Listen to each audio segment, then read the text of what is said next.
very important to us. Our own name. Does anybody here know what the cocktail party effect is?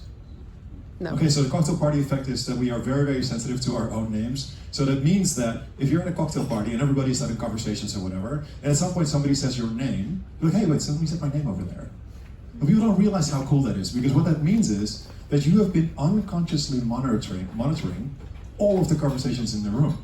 You can't just start listening when your name is mentioned. That's impossible, right? Because how would you know? You don't know it until you hear it, right?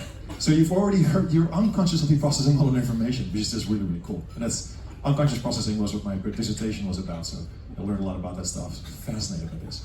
But smartphones, again, very strong signals, and for ringtones as well. So I don't know if you, most people have their phones on off now, like you don't hear the sounds in it. But have you ever heard had phantom ringing, where you think, my phone is going off, and it's not? Yeah, we become very sensitive to this because it seemed like it was important, right? Okay.